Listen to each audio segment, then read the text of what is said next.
A convoy of militants and their families departed the district of Duma in eastern Ghouta under the agreement with the government.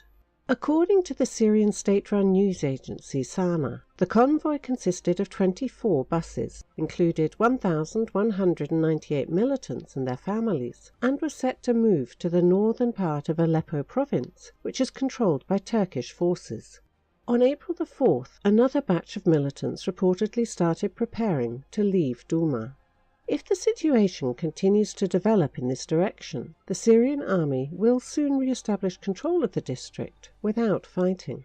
On April the 3rd, government forces secured the area of Faidat Ahmad al-Haifan in the province of Deir ez-Zor.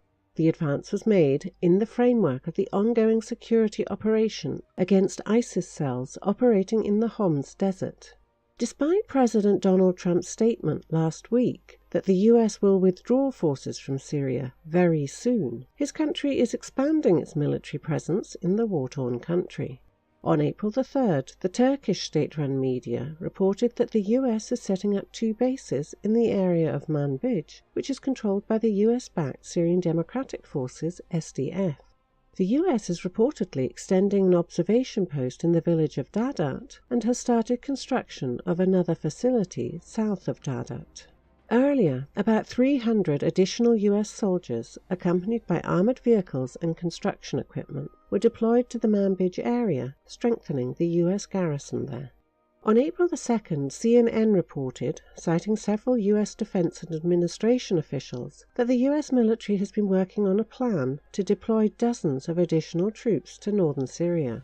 On April the 3rd, Trump softened his position on the troop withdrawal, saying that the U.S. still has to contribute some efforts prior to making the decision, which will be taken in coordination with their allies. On April the 2nd and 3rd, rumors actively circulated online alleging that the US-led coalition had suffered notable casualties in Syria. According to these reports, a pro-government group, National Resistance Forces, which allegedly supports the Assad government, has shelled a US military base in the area of Raqqa with Grad rockets. On March 30th, a US military column was allegedly targeted by an IED blast on the road between Al-Hasaka and Tel Abyad. Reports claim that 2 cars were destroyed, 6 US service members killed, and 8 others wounded in the incident.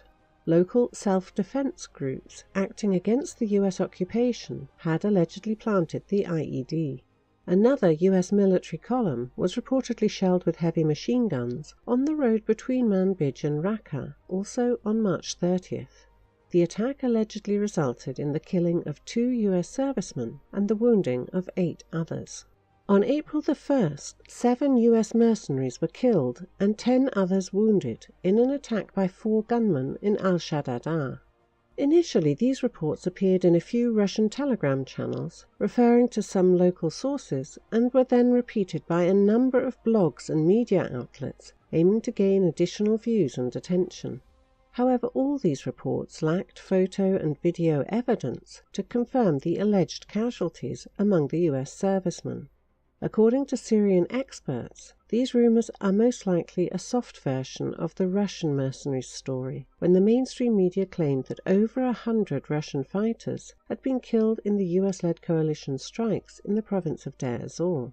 The key difference is that the Russian fighters' story was a coordinated media campaign, while the US casualties story looks like an attempt made by some media activists and outlets to expand their viewership.